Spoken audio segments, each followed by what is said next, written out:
We're still expecting a good number, but they start joining in once the session starts, and it keeps on increasing.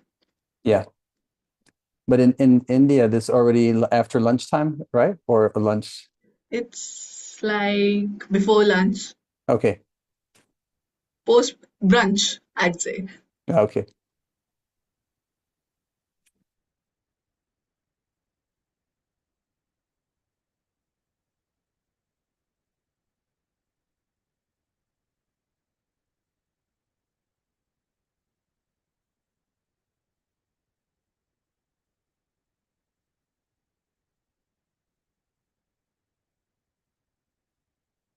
Okay. I'm gonna share my screen just so I can check to make sure this is working correct.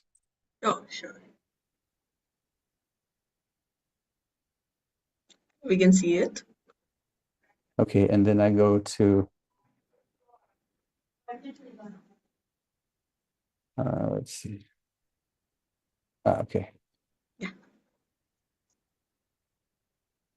Okay, cool. perfect. Stop sharing.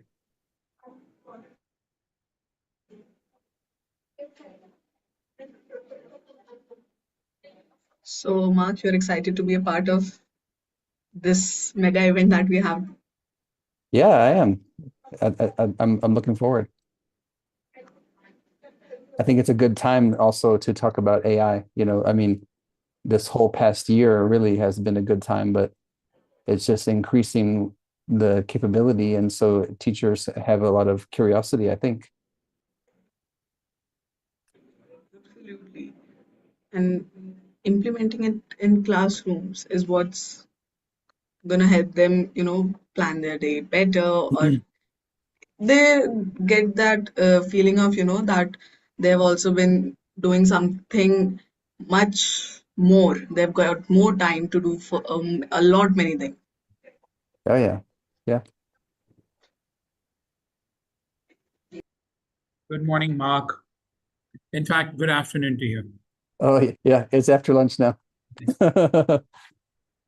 You remember when we met, like you had given me the real meaning of education, like educare, Yes. so to bring out. So, As a matter of fact, it's in my slide today, and because ah, every time I have a presentation, I like to start with this because most people have the wrong definition of the word. So, and thank you, and thank you for accepting this. yeah, welcome. You've been trying to get me for a while, and now we do something together. Thank you. Absolutely. There's always a lot of learning from you, like being chatting with you, especially bring a new perspective. Like it's Yeah, hopefully today, you know, we did a webinar like maybe almost 2 years ago yeah. about prompting. And today, I think I'm actually going to end up sharing just maybe 5% from that because I actually used that information, those slides, to do my second round of research in my PhD program. So I took it further to actually study the effectiveness of the prompting strategy for the educators.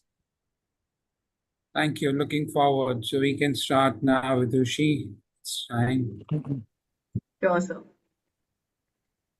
Good afternoon, everyone.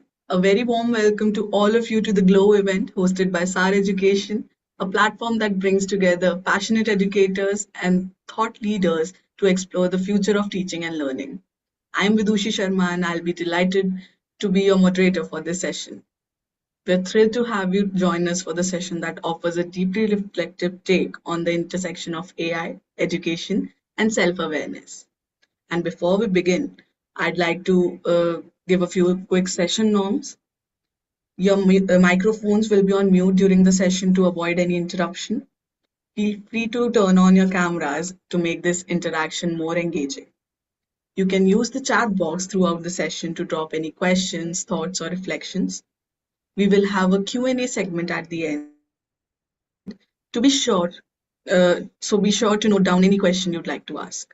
And if you face any technical issues, reach out to us via chat box. Our team is happy to help. And now, on to today's session. It's an honor to introduce today's speaker, Mr. Mark William Barnett, joining us from Thailand. Mark is a PhD researcher and a long-time global educator. He spent over 20 years working at international schools around the world as a design and technology teacher, and today he focuses on how both children and adults learn from interacting with artificial intelligence, and more importantly, what they learn about themselves in the process. Currently pursuing his PhD at Chiang Mai University, Mark's research is based on neural synchronicity, a framework that explores how our cognitive patterns align with AI and how AI can serve as a mirror for deeper understanding.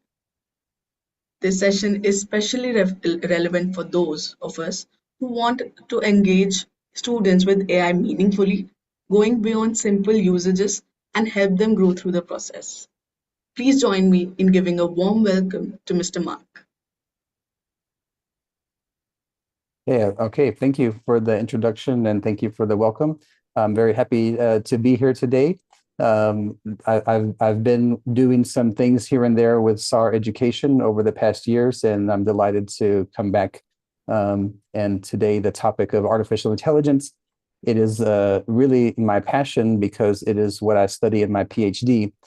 So today I will be sharing with you a detailed framework that I have been working on in my research that I think is a conversation that is lacking in the realm of artificial intelligence. So today I won't be talking so much about the technical aspect of artificial intelligence, but more the theoretical and cognitive aspect, psychological aspect even. So I guess I can share my slides now. We can begin, huh? Yeah, absolutely. Okay. Just one moment and I will prepare my screen.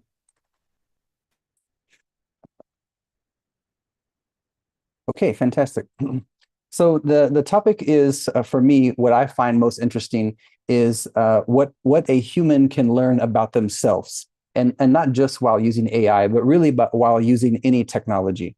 So in the past, when I was teaching design and technology and teaching students how to build robots and how to program computers and how to weld and do woodworking, I was always interested not so much in the technology, but in what the children learn along the way in the process. So what they can explore about themselves. Can they use it as a vehicle to have self-discovery, to learn more about what is their own interest and what is their own desire and need?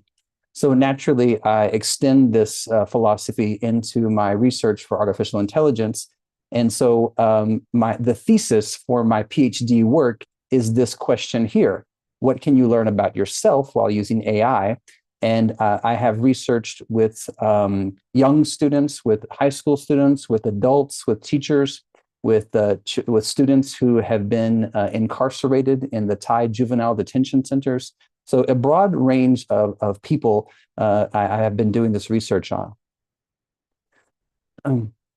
So thank you for the introduction. I think I kind of covered most of what I was going to say about myself already. I'm doing the PhD and I'm in my final year. Unfortunately, I had to take a year off this past year because I needed to take care of my mother. But I'm enrolled again and I'm going to finish this semester. So next time you see me, you have to add DR or PhD at the end, okay? And previously, I was the vice president of education for BSD Education, which was a product that SAR Education was working with. And we had a really good time helping students learn how to code and program in a very unique way. Formerly, I was an educator working all over the world. Quite a bit of time I have spent in Asia, working in Hong Kong, working in Japan, working in Thailand. Spent some time working in Guatemala, and of course, where I was born in Texas, USA. But now I live my life full-time in Thailand. I did a TEDx talk in 2015 about my theory for project-based learning pedagogy, and you could YouTube search for my name and TEDx, and you can find that video. And the thing that I am most passionate about is a theory of learning called constructionism, which is, I'm going to explain to you what that means today. Some of you may have already be familiar with that, but I also like to present it in a new light. So I started my PhD in the year 2019.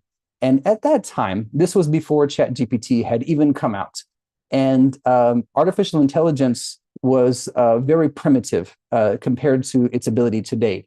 So the image you see on the left is kind of a little joke, but people were starting to worry about artificial intelligence. Artificial intelligence is going to be such a such a disruptive tool. But at that time, it would mislabel a picture of a cat and say this is a dog. And I even had some software that I was using that had this exact same problem. It could not identify the picture correctly. Fast forward to this past year and this year now, ChatGPT and all of the other similar, large language models can do your homework for you, can write your lessons for you, can do a myriad of different things. And for me to see this kind of growth happen in a short period of time, especially while I'm doing my PhD on the topic of artificial intelligence, it's really been quite mind-blowing. I can't keep up with the fast-paced changes in artificial intelligence, and I'm a very keen observer. I'm every week I'm looking at something new and I'm trying to stay on top of it. But it's such a rapidly expanding field that it is very difficult to stay on top of. So with that being said, today I'm not going to go into details about which technology is best or which platform is best, but really to provide a general framework for how to assess and look at the use of artificial intelligence. And before we can really get into the meat of this, I have to lay the foundation for some vocabulary. And so the first vocabulary word I want to share with you is the word education. And you might think to me, of course, I know this word. I've been an educator my whole life. But did you know that the root word of education is slightly been misinterpreted over these past years? But the real definition of education, we look at the root word, which is educare, if we look at the Latin translation, of course. But inside of that is the word educe. And if you look in that word in the dictionary, it means to develop the latent potential that is already inside of the student or the person. And for me, I always start any education conversation with a baseline understanding of what I mean when I say education. But today, education means go to school and read a book and take a test. Unfortunately, it has come to this, right? But I like to, help people to remember what is the root meaning of education. And really, I talk about this because it's fundamental to understanding the nature of the educational philosophy of constructionism. Because we believe that the child already has potential, has desires, they have talents. And it's the job of education to find a way for the child to harness those talents and to make them shown and to make them known. And you have to experiment and try new things in order to discover what those are. And so if you just read the book and take a test, you only get to know a very small percentage of what you might possibly like. So I always start with a baseline definition of the word education, even though it's a word we use all the time. So I mentioned that the term constructionism, and so it's a pedagogical philosophy of education that is quite different from the traditional style. And the photograph you see on the left is a gentleman named Seymour Papert, and he is the founding producer of this term, and his research over the span of 50 years, along with his students, have led to a body of knowledge and as well research about the theory of constructionism. And it's one of those words that's kind of hard to completely explain. But the way I like to describe it is looking at the root word construction. So that means building something, developing something, designing something. So the theory of constructionism says that when children or when any person is building, designing, or constructing something, not just a physical thing is being constructed, but also mental models and knowledge is being constructed. So Seymour Papert said that the best way for us to acquire knowledge in order for us to truly learn something is that we have to construct with it. Now, that doesn't mean we have to build a physical model, but you can construct ideas by writing a paper, by performing something, by making a poem. There are a variety of different ways to construct something. So constructionism is an educational philosophy that goes back to the idea of the true nature of how knowledge is acquired in the mind. But it has to start with the earlier definition that I provided of education, in which we believe that children have a potential inside of them. And so when they construct new knowledge, they're combining what they already know and their insights and their passions with whatever it is that they're currently learning about. So if this is an interesting theory to you, I encourage you to do further research on your own to learn more about this topic and about the founding father, Seymour Papert. If you've ever seen Lego Mindstorms or anything that has to do with educational robotics, you can thank Seymour Papert. In fact, the picture and the photograph on my screen is him with a very early version of an educational robot called the Turtle. And the Turtle was a programmable machine that used a pen to draw images. And children would learn how to program using this primitive style of robotic system. So I think that artificial intelligence is just like any other new technology that's disruptive. As a matter of fact, when calculators first came out, there was an uproar in the education community because it seemed like a tool that would, make learning mathematics irrelevant. And people are saying the same thing about artificial intelligence. So I like to think about artificial intelligence as just a tool, and it should not be something that replaces anything that we do. It should only be a tool that enhances or to modify what it is that we're already doing. And I think that artificial intelligence has such a massive opportunity. It's really a tool that is changing the world completely. And it's hard to imagine any other tool that has ever changed our society so much. I would say that the cell phone, the mobile phone, is definitely one of those types of technologies that has changed the world. And maybe other than that, the automobile. So that's the level that we're really looking at with artificial intelligence, because the capabilities are growing day by day by day. So I think it's an opportunity to have artificial intelligence not as a replacement, but as a collaborator, as something that we can be used as like a tutor, something to help us, or a personal assistant, is the way that I use it. So that's why I think this is such a great moment for this opportunity.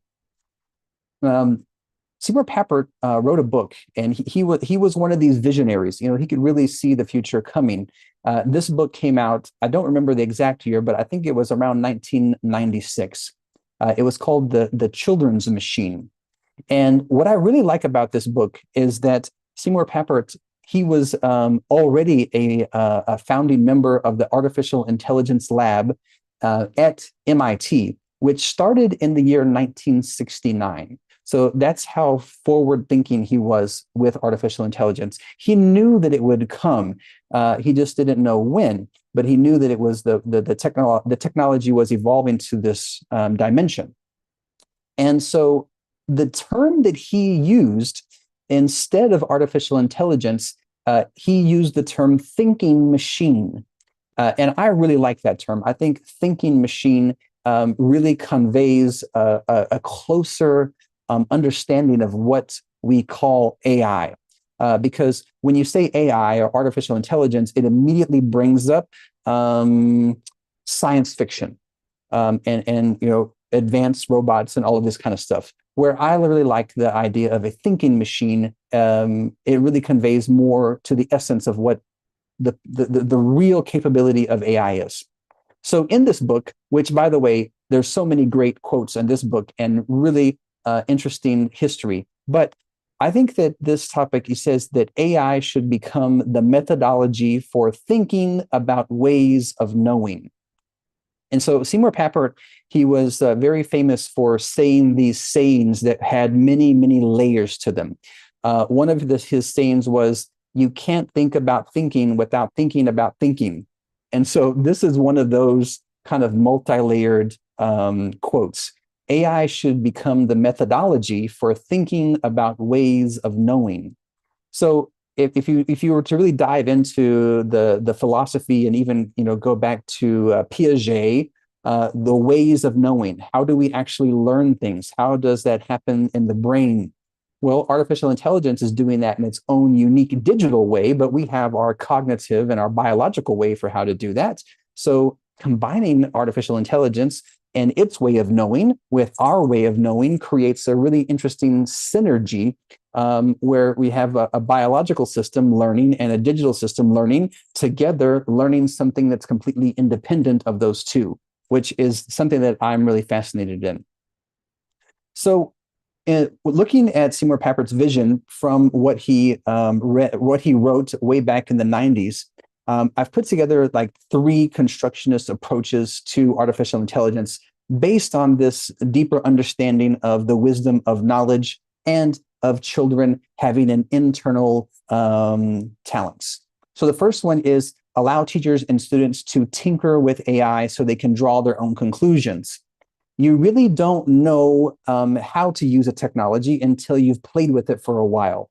So I really like people, teachers and students both, to whichever degree is possible, to just explore and play around and see what are the different things you can do with it, to really have fun with it, not to approach it as a way to do your homework or to way to answer the questions for your schooling, but what are creative ways that you can use artificial intelligence? The next is to design activities that include artificial intelligence as a co-creator. The past year or two, we've seen, especially in the middle school and high school levels, that students are using it already. They have it in their phones, they have it on their computers, and they're using it to answer things that could easily be answered. And what we could do is invite the artificial intelligence to be a part of the communication and the learning process, so that the teacher expects the student to use AI as a co-creator and to document about how the AI was used and so on. Lastly, to explore a variety of AI tools, not just ChatGPT or whatever version of a large language model you're using, but there are lots of different artificial intelligence models that are easily available these days. Some that are for language, some that are for video, some that are for the creation of images, some that are for studying robotics. So it's not just ChatGPT, which is kind of the main one that people are using these days, but I think we can explore all of the different varieties so that we have a better understanding of the nature of artificial intelligence. So here's another kind of a statement from Seymour Papert. He believed that when individuals engage in the process of learning anything, that they're also learning about themselves. So the question that I ask you to think about through this presentation, and also when you use artificial intelligence after this, is what can you learn about yourself while using AI and understanding what we call powerful ideas? So there is another term that we're going to have to quantify. So powerful ideas is a very important topic in the theory of constructionism. And Seymour Papert, once again, is the person who developed this term, powerful ideas.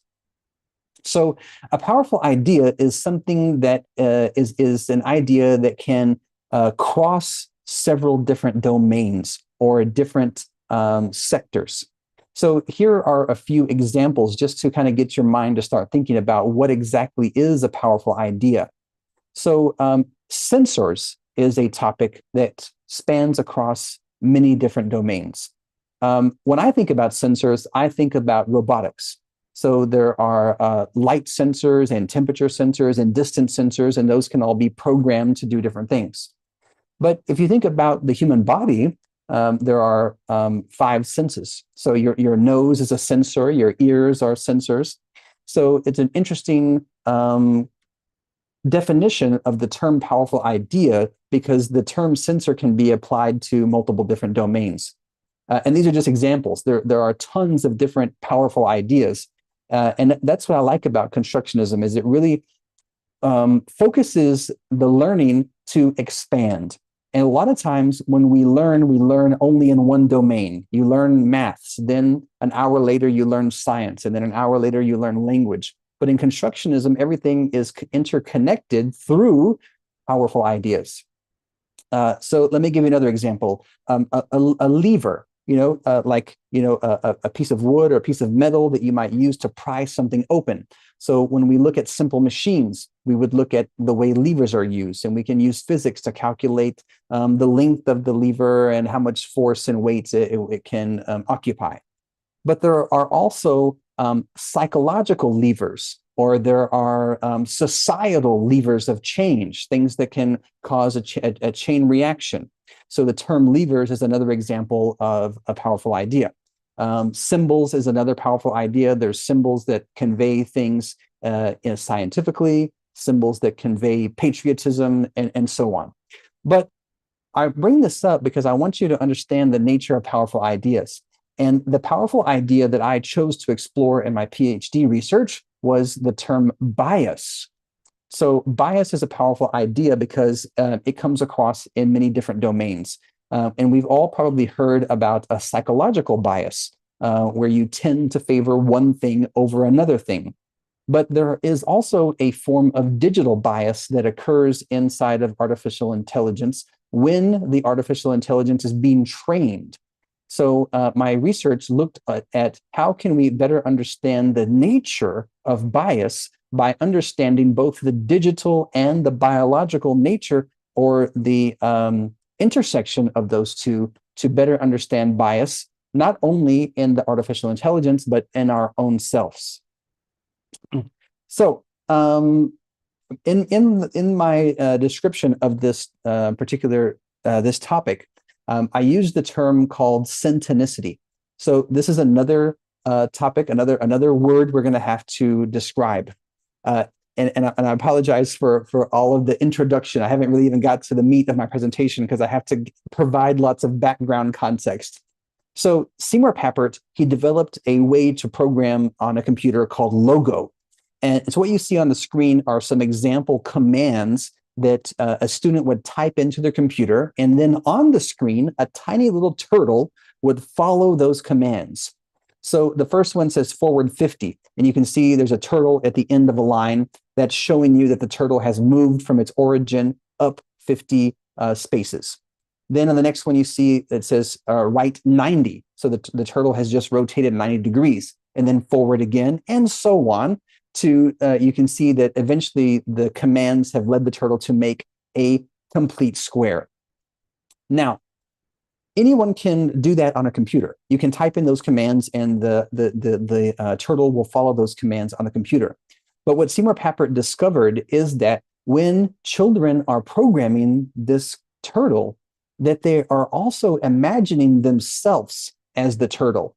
So if the object was to program the turtle to move in the shape of a square, that the student would not just go and start typing the commands right away.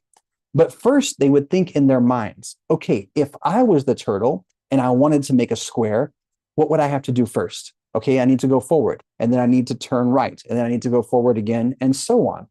So he termed this way of thinking called body syntonicity.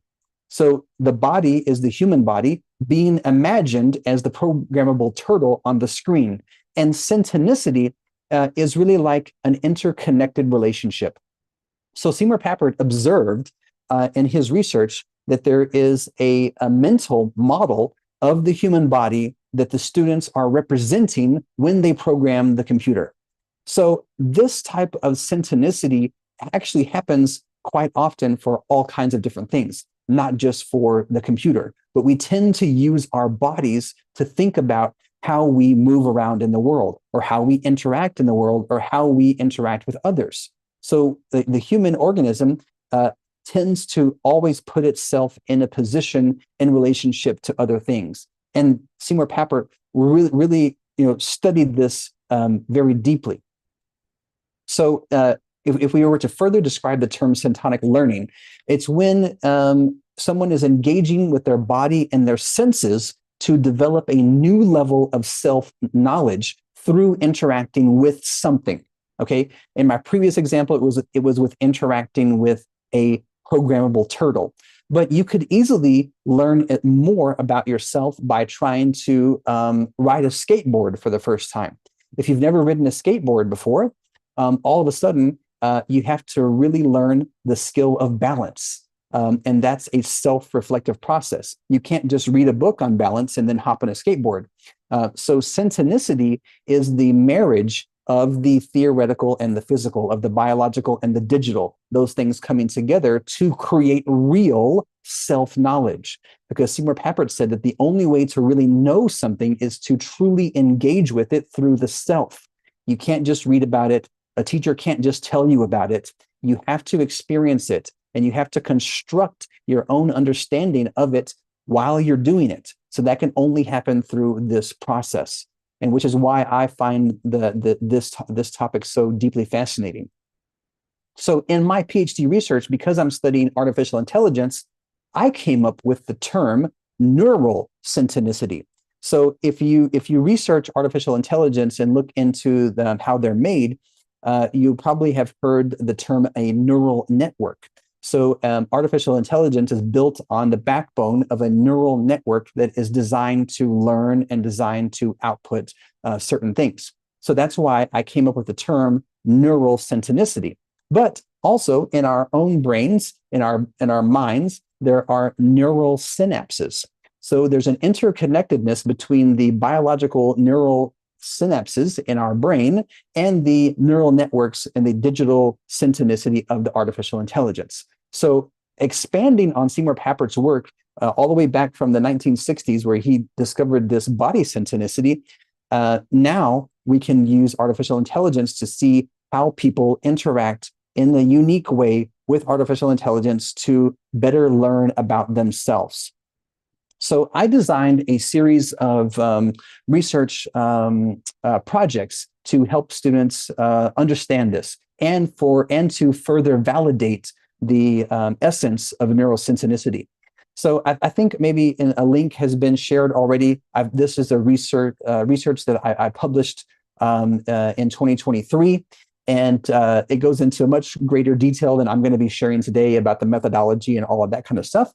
But we developed some artificial intelligence image recognition tools, and we used those with students to help them understand their own biases and how those biases come through the artificial intelligence, which then led them to self-reflect on their own internal biases that they may have about their world around them or about other people. So it really brings to the forefront this idea of syntonicity. So I'm going to show you just a few examples from my research so that you have a better idea of what I'm talking about. So in my research, we showed students how a very basic artificial intelligence system starts to learn. So when you're using ChatGPT, for example, it's already learned a lot of stuff. But we were working with a very primitive AI that had not quite yet learned everything that it needed to learn. And we were teaching students how to use an image recognition system using the camera on the computer. So we would have to train the artificial intelligence on visual data. Now, certain biases can occur whenever we're looking at any type of data, but specifically with visual data, here are a few examples. So with visual data and with other data too, the first type of bias is about the quantity of data. So if you wanted to teach an artificial intelligence system what an apple looks like, we experimented with, okay, what if we just show them 10 pictures of an apple? Does the AI remember, and can it tell you what an apple is again after it's only seen 10? We experimented with this and it worked kind of, right? But what happens if we show it 100 apples? Okay, then it gets better, it improves, all right? So with artificial intelligence, the more data we provide, the better it will be at recognizing a pattern, okay? So if we show it too little, then it won't have enough information. But we could have a problem if we show it too much. So there's a very interesting balance that must occur around the quantity of data that you train an artificial intelligence system with. The next one is the diversity of the data that you provide. So in my earlier example, if we wanted to train an AI on how to recognize apples, if we only show the AI red, crisp, shiny apples, well, that will get really good at identifying just those, but it won't know the other varieties of apples, nor will it know the different stages of an apple's life, like a young apple or a rotten apple. So if we want the artificial intelligence system to correctly identify an apple in all of its various forms, stages, and colors, then we must provide a wide diversity of data to represent what are all of the different types and varieties and stages of life of that apple. So we put the students through some experiments where they actually experienced this firsthand. Okay, so first we had only red apples, but then we showed the computer a yellow apple and it said not an apple. Okay, well, why did it do that? So we had to learn through the experience why the AI was not able to identify, but it was only able to identify the red apples. The last type of data bias refers especially to image data, is about the clarity of the data. So if I want to make the artificial intelligence system accurate, I need to provide the highest quality of data. So that means that the images need to be very clear. So if all of my images are old, or if the color is off, then it's not going to show the true of the apple. And another problem started to exist for the students is that we had the students create their own training data using the camera of their computer. And so we had them hold the apple and take a picture, hold the apple and take a picture. We did that 100 times so that the AI would learn what an apple was. But what we found out is that the AI system learned what an apple is, but it also learned what a hand is, and it learned what a hand and an apple is. So the information that's in the image, not just the item you want it to perceive, but any information in the entirety of the image will be conveyed to the AI. So this was a very valuable lesson for the students to realize that data can easily be manipulated. Data can easily be falsified. Data can easily be too little or too much or have any of these problems. And all of those fall under the umbrella of the term of bias. Okay, so this is how a digital bias enters into the artificial intelligence. No one is doing it nefariously. No one is purposely trying to make the AI more biased on one way or another. It all happens because of the data that it is trained on. So then, after the students had this realization, I asked them this question. I said, do you have any human biases? And the students, maybe they didn't know exactly what there were of different types of biases. So we looked at these examples because these are some of the more common ones: gender bias, ageism, horn, and halo effect. And I asked students to reflect on, any of their experiences that they've had, whether or not they might have seen this type of bias or if they themselves had it. And so some students were able to identify that, yes, it was true that they had indeed experienced these biases, or they had at least witnessed them. Okay. So then I asked them, where did the data from your bias come into your biological system? And compare it to, how did the data enter into the digital system? Well, in the digital system, we just experienced that there are different types of data bias that can cause the AI to be biased. So in the biological system, the way that bias enters into the mind is through prior experience, through things that you have been exposed to, okay? And what I found very interesting is that a lot of the students were able to articulate that bias had entered into their own minds through television, through media, through music, and also through their parents. So, of course, parents have a big effect on the child's belief. For example, if a parent is a certain political person, and they're always talking about this type of politic at home at dinner, then the child is listening and the child is hearing this. And so naturally they repeat, they pick it up and they take it with themselves. Okay. So the bias has entered into the mind in the biological system the exact same way that it has entered into the digital system. So what does this all mean? Well, for me, it helps children and adults to better understand that their biases are not a truth of who they are. They are only a product of the data that came into their mind. Just like the artificial intelligence is not a racist machine, it's not a machine that's designed with anger inside of it. It just is a system that has data that has been put into it, and that data is sometimes tinted, or it's, like I mentioned earlier, it is maybe the quantity is not enough, the diversity is not enough, or the clarity is not enough. So after this research was conducted and we analyzed and published and everything, we came to find three massive results. The first result is that students had an increase in the knowledge of how AI works. It was no longer a complete mystery to them because they understood the training data and how important that is. Secondly, they understood the nature of bias and how it affects the prediction result of the artificial intelligence. But most importantly, which was the foundation of my research, is an increased curiosity about how bias affects themselves. So they started to internalize and question the data that has come into their mind over their life and whether or not that data had bias and what they could do about that. Is it possible for you to change your mind if you have already received a lot of bias on a particular topic? And students think that it is true. However, in my research, I haven't been able to quite take that next step and prove that that is true, because that goes into a whole nother realm of psychological research and educational research. And I'm really just looking at the synchronicity of AI. So I have another round of research that I just completed. This paper has not been released yet. It's currently under review from peers in a journal, the International Journal of Educational Technology.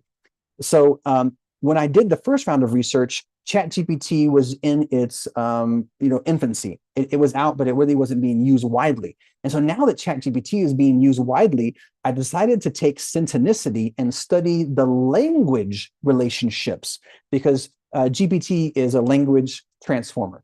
So I wanted to study what can students learn about themselves while using ChatGPT. So this research was more about what can you learn about language along the way. So maybe in the next 2 or 3 months, this research will be published, and I'll share so that you all can read. So here's an example of just to kind of give you an idea of how this works with language models. I wanted students to learn how a language model works. So this is an activity you can do with me right now. I've put some words up on the screen.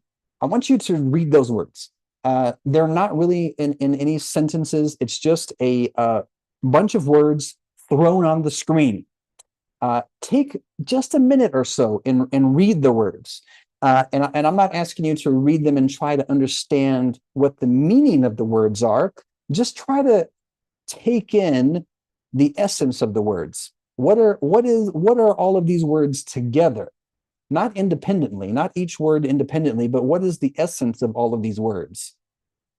What can you start to gather about these words? What can you start to infer about these words? What can you start to jump to conclusions about these words? Okay, so this is how a large language model is designed, by taking in words, training data, language. On the next screen, I'm going to show you a word cloud of the words on this screen that were used the most often.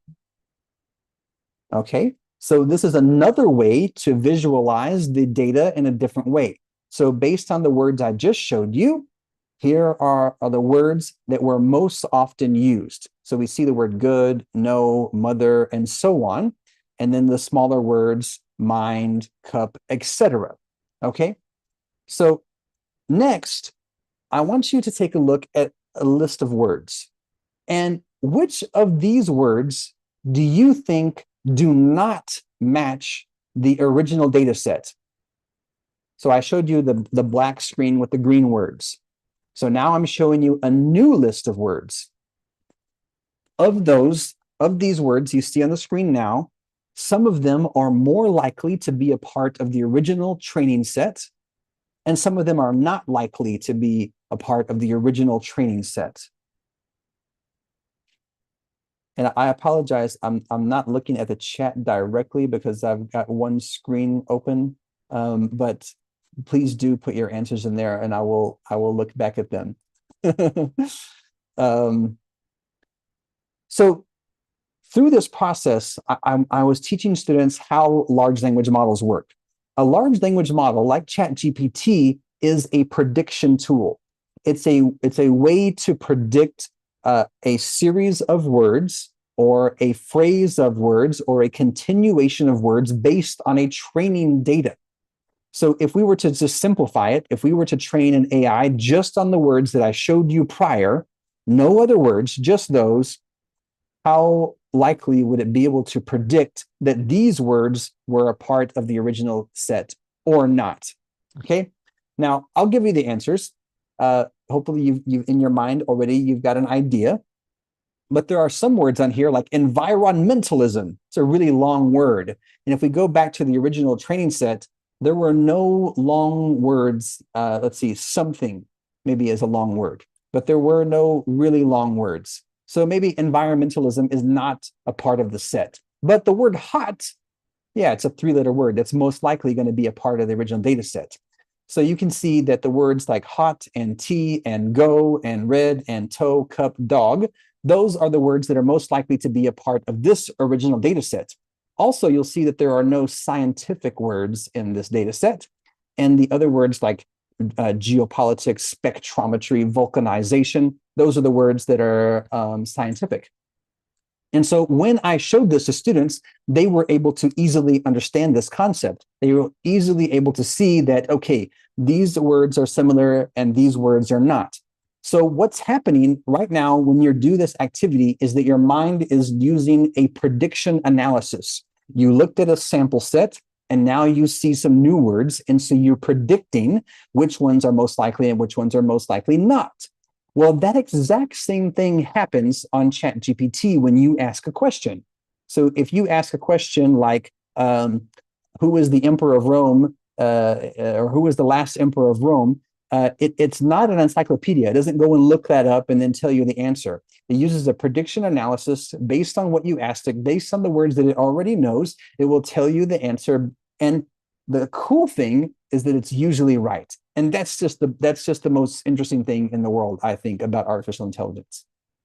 So those of you that are familiar with the book, The Cat in the Hat, probably already predicted that those are the words that come from this popular children's book. So if you were able to make that prediction, then you already had a bias. And that bias was that you were previously exposed to this particular book, Cat in the Hat. So you were able to predict that the words that were used in the original training set must have been coming from this book. If you didn't know that, now you can realize that this book, Cat in the Hat, is made for children. So it has simple language. It has lots of small words. So if you were able to predict that, it shows a similar relationship, a syntonic relationship between how artificial intelligence is able to do the same thing. So we think that artificial intelligence is some science fiction tool that can do so many amazing things. But really, it's mimicking what you do. So your brain is like a computer, and it takes in data, it takes in language, it takes in words, and then it uses prediction analysis to come up with solving problems, with answering questions, with constructing new words, like writing a paper or something like that. So the way that our minds work and the way that artificial intelligence works is very similar. So in my research, I start off by teaching children how AI works. And then we reflect on how our own minds work so we can have a better understanding, not of the AI, but of ourselves.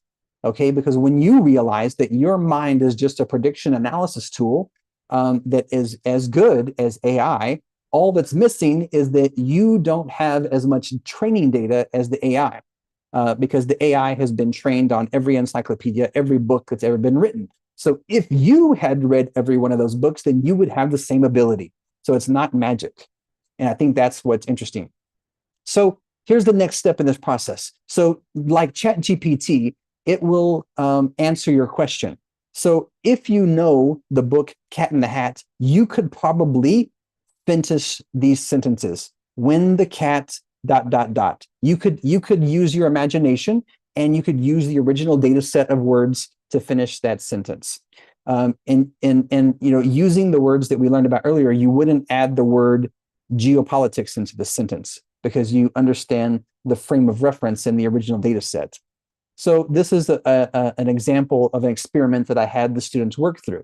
If they could finish these sentences using the window of the context data, which they were easily able to do, even if the students had never heard of this book, The Cat in the Hat. So afterwards, they were able to better understand how large language models work. Through this process, I like to pose the question. So if ChatGPT is just a sophisticated prediction for analysis of words, what are the learning opportunities that we possibly have? So this is why I really like to have students think about ChatGPT as not an encyclopedia. It's not a Google replacement. Even though it is really good at those things, the capabilities are so much more because it's a tool to help you learn. It's a tool to help you learn about yourself. It's a tool to help you better understand and extrapolate your own ideas and your own opinions, which goes back to when I mentioned earlier in the very beginning of this presentation, the root of education is to help students better understand themselves and their own talents. So how can we use ChatGPT and other forms of AI to help students discover about themselves, not just use AI as a tool to do their homework? So going back to Seymour Papert, he, as a visionary, he was kind of seeing the trajectory of how this was going to happen. And he said that technology and education, any time that there is a new tool in education, what happens most often is that those methods or those technologies just become a new way of doing the old thing. One example would be the smartboard. So when I was a teacher, smartboards came into the classrooms as this new revolutionary teaching tool, and it was going to change the way that children interact with digital technologies. And so in the front of the classroom, they took down my chalkboard and they put up a digital board instead. And then I connect my computer to it. So basically what happened was I just took what I was going to write on the chalkboard and I wrote it on the computer, and then the computer put it on the screen. So really, I just took a cool technology that has the potential to be revolutionary, and I just made it a digital chalkboard. So Seymour Papert said that this is a potential pitfall with artificial intelligence, that we're likely to just use it like the chalkboard. Like we might just have students use it to write their papers or to answer their assignments and do their homework. And of course, that's being done. But Seymour Papert said that artificial intelligence has the potential to completely revolutionize education so that it goes back to the original form of education so that students can better understand themselves, if we were to be courageous and use the tool in that way.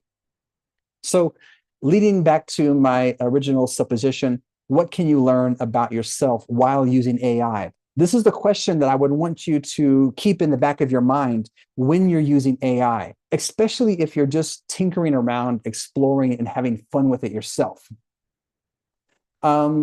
So in my description, I talked also about kind of my forecast for what I think is going to happen in the next 5 years of AI, based on what I've already seen in the last 5 years of AI and the rapid evolutionary change of artificial intelligence. So I'm going to do that by sharing a few news articles with you. And I have all of my slides that I'm going to share, so you'll have access to the slides as well as the links to these different articles to kind of give you a forecast of what's to come over the next 5 years of artificial intelligence that goes beyond what ChatGPT is capable of now. So I found this one to be really interesting, coming from the World Economic Forum, and this is their global risk assessment. So on the left-hand side, you see the list of the different things that are causing a risk globally. The very first one is misinformation and disinformation. And notice how it is a higher risk than extreme weather events, armed conflicts, pollution, and inequality. So this is the first year. This report came out in 2025. This is the first time ever in the history of humanity that this topic is the #1 risk in the globe. Before it was extreme weather, global warming, pollution, inequality, all of those other ones. But all of a sudden, at the very top, we now have misinformation, disinformation. So how does artificial intelligence come into that? Well, it's creating at the same time an opportunity to learn, but on the other hand, it's creating an opportunity for misuse. And for that reason, I don't think that artificial intelligence is a negative tool. I don't think it's a bad thing. I think it's a technology, just like a knife is a technology. And if I go back to the definition of the word technology, technology is any tool or any system that is used or designed to make work easier. Okay, so if I want to cut an apple, the knife makes that job easier. But the human mind can use the knife for a positive or for a negative. And so the human mind can use AI for a positive or a negative. Unfortunately, it's causing a lot of misinformation and disinformation. Later, I'll tell you what I think we can do to solve this problem. Here's another interesting article or research that came out of MIT. And this just came out maybe a few weeks ago. And it says that when you're using ChatGPT to do your homework, for example, like writing an essay, okay, so the teacher assigns an essay, write an essay on the effects of pollution in East Africa, whatever. So if a student goes to ChatGPT and has ChatGPT write the essay for them, they actually did brain scans during the course before and after the use of ChatGPT compared to students who just used a pen and paper to write their essay, is that they found that there was short-term capacity for what they're calling a cognitive debt. So when the students turned in those papers, the essays, the students who wrote them by hand could recall what they wrote. The students who used ChatGPT could remember a word of what they wrote. So basically, they just wasted their time. And along the way, their brains are being used less. So they're actually, the term that they're using is called cognitive debt. I think another way to say that is making you stupider. So the more you use AI to do the work for you, it's actually reducing your mental capacity because you're not using your own mind to solve the problem. It's being done for you. So I find this to be incredibly alarming, which is why I mentioned earlier that I think artificial intelligence should always be used in a co-working capacity. It should never be used to replace. It should only be used to augment. Here's another interesting article about more about how adults are using artificial intelligence. But studies, this study and several others are finding that ChatGPT is becoming people's therapist, their personal assistant, their aide, their guide, and even in some cases, their boyfriends and girlfriends. So it's very, very interesting to see how deeply people are using it, not just for their homework or not just to answer questions, but they're really interacting in a way that is replacing human relationships. So people are finding it easier to talk to ChatGPT than they are to their own wives or to their husbands or to their doctors or to their therapists. And this is a huge, huge increase in the world globally. Here's another one from Generation Z. which I find interesting as well, because they're using it to self-help. So instead of going to a therapist, or instead of trying to solve problems on their own, they basically use ChatGPT to ask them how to respond. And one of the examples was about how to solve a problem in a marital conflict. Okay, my husband came home late from work last night, and it made me angry. What should I do about it? So instead of asking the partner, they would ask ChatGPT. So it's being used in so many different ways. So the reason why I'm sharing this with all of you is so that you start to see this trajectory, because it's happening with your students already. It's happening in your classrooms right now. Here's another one. People are becoming so obsessed with ChatGPT that they're spiraling into severe delusions. And this is there's probably 3 or 4 articles that I've read in the past few months where people are starting to basically lock themselves in their room and stay all night texting with ChatGPT and going down bizarre delusion rabbit holes. And sometimes these rabbit holes are taking people into conspiracy theories and self-reaffirming what those conspiracies are. So I'm sharing this all with you, not to scare you, but to show you what's really happening out there in the world. How are people really using it? And so if this is true and it's being researched and studied, you can guarantee that it's happening to some degree already in your classrooms with your students, or with the parents of your students. I've got a couple more of these, and then I'm going to turn it over to the Q&A. So I think that there has been a huge amount of investment recently into the world of artificial intelligence goggles and glasses. So I think in the next 2 to 3 years, this is going to be huge. It's going to be so popular that lots of people will have these artificial intelligence augmented reality glasses because now they're becoming affordable. So as soon as something becomes affordable, then it becomes massively adopted. So I think in the next 5 years, it's highly likely that it will be used in education spaces, that it will have an education market. So we'll see eventually some type of educational glasses that is designed for education industry. The last one is a new way to program computers. So I spent a large part of my career teaching children how to program computers. That's almost completely been replaced now, because artificial intelligence can code better than a person can. So what the skill that you really need to learn is how to work with artificial intelligence in a way that creates what you truly want it to make. And so there's a new term for this called vibe coding, which I think is another interesting topic. And then robotics, of course, is the field where there's a lot of money being pumped into. So in the next 5 years, we'll see the increase of artificial intelligence in robotics. I'm going to skip through some of these. You can see, but this is the thing I really wanted to get to. Am I over time? I have no idea what time it is. Like No, it's okay. You are not. So we Yeah. have session at 2:30, so you can go. Go ahead. Okay, good. Because I really want to get to this point. All right. So I shared with you, some somewhat alarming articles about artificial intelligence, right?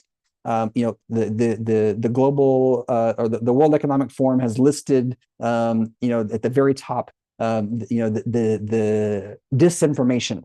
So how do we get through disinformation? So here are my top tips for educators. Always use artificial intelligence as a co-collaborator, never as a replacement, which includes AI, tutoring, co-authoring, project-based learning, and so on. But I put in big bold letters at the bottom this word discernment. And so discernment is your ability to tell the difference between things. All right. It starts when you're very young and you tell the difference between a square and a circle, or between a blue object and a red object.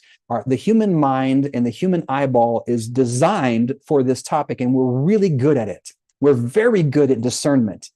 But it starts to get tricky when artificial intelligence can produce images, videos, and text that makes it very difficult to tell what is the truth, what has been created, what has been augmented.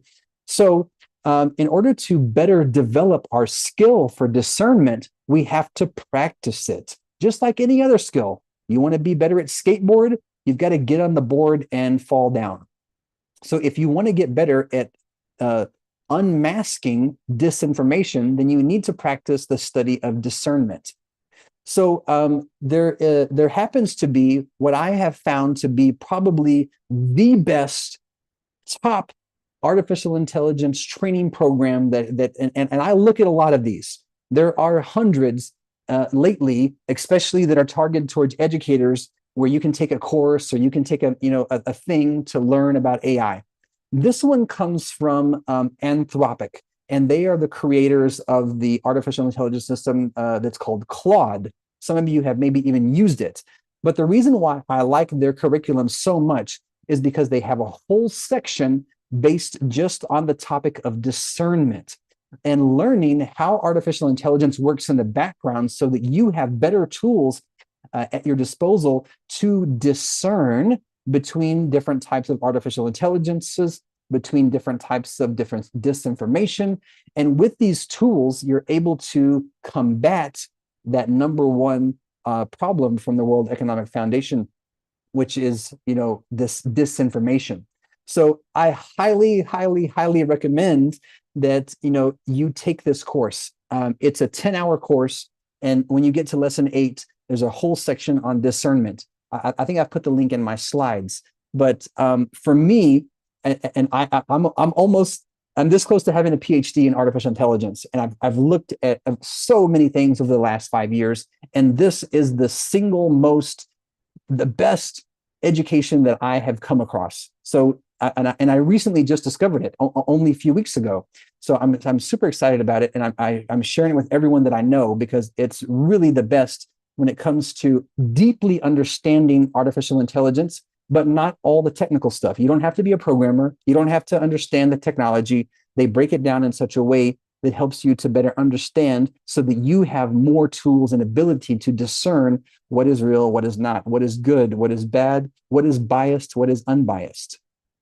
So lastly, I leave you with my question: what can you learn about yourself while using AI?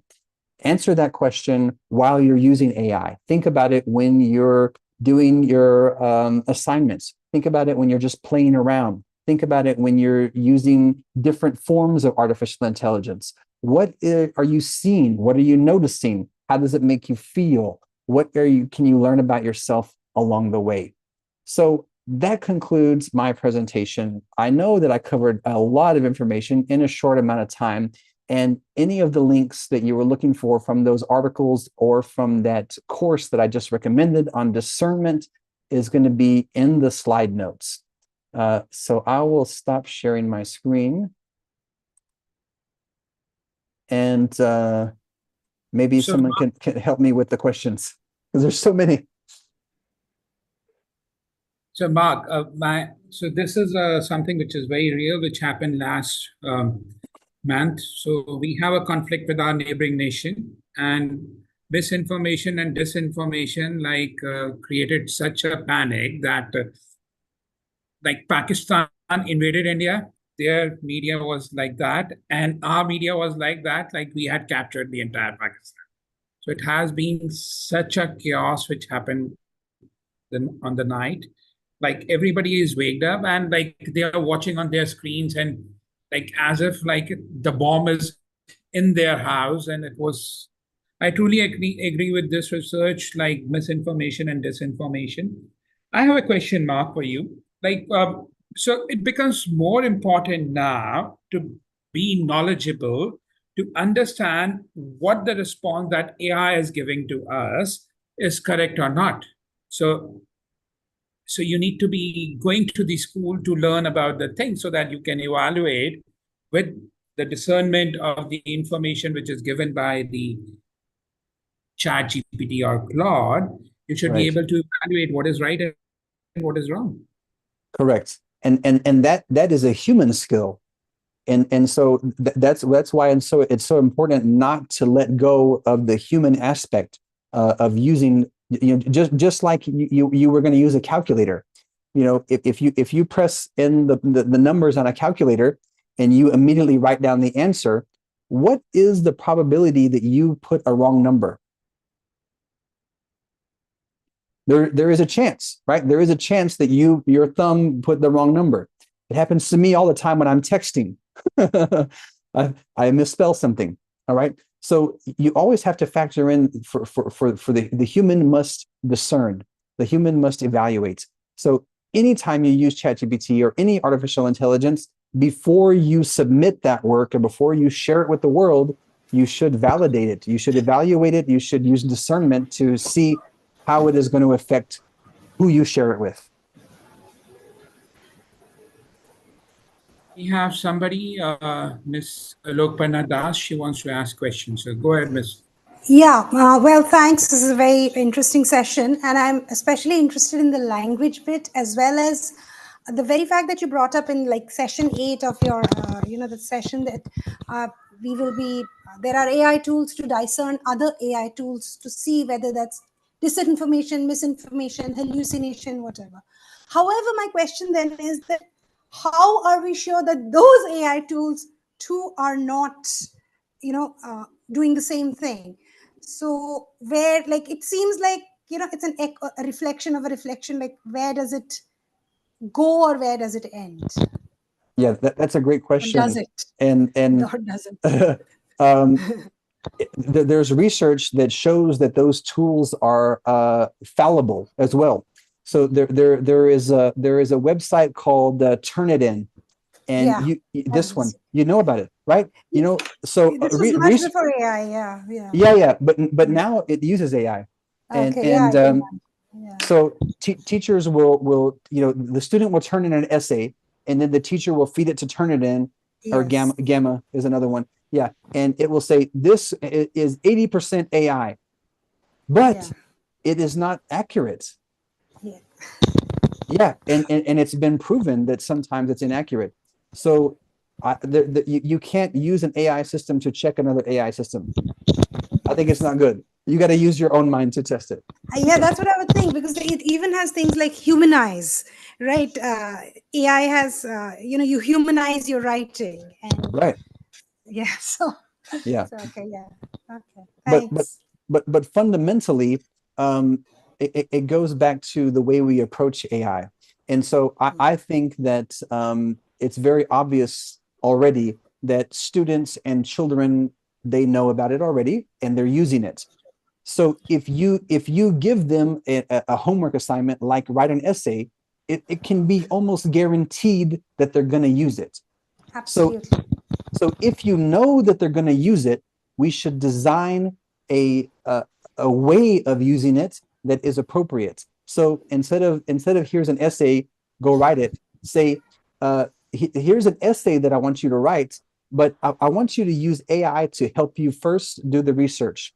Then I want you to use AI to help you write the framework, and then I want you to use AI to help you write the intro paragraph. So it's a collaborative step-by-step framework, so that the students are using it like a co-author. And so there's a pedagogy that they have to learn in order to do that. Yeah, thank you for that example. In fact, that's something we encourage our teachers to do. I work in teacher professional development, and we take it a step further, which I'm sure many schools do, is we ask our students, once you have written it, now critique it and make it, how would you turn it in class? That would be the in-class assignment, that this particular essay that you've taken the AI help to write. Now how you would make it turn into something else, or make it this way, or give it a different opinion. So that's how we've started using AI, but we are learning. Yeah. And the greatest way to learn is to continue these types of thinking process and to tinker with it, and learn with the students, because AI is such a rapidly expanding tool that, in the classic sense of teaching, the teacher has the knowledge and they distill the knowledge to the child.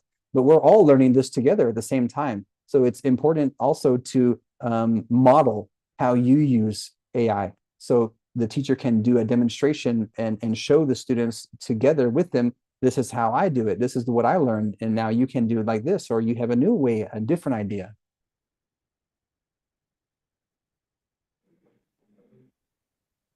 Great. I think we have answered the question. ma'am had. So, as a heartfelt thank you to Mr. Mark for sharing such a rich and inspiring perspective on using AI for self-reflection and deeper learning. And of course, thank you to our wonderful audience. Your presence and participation are what we truly bring to the session to life. And up next, we'll be back at 2:30 p.m. IST with our next session featuring Miss Yvonne from UK, the heart of learning early years education and social emotional learning. We look forward to seeing you there. Thank you, everyone. Thank you.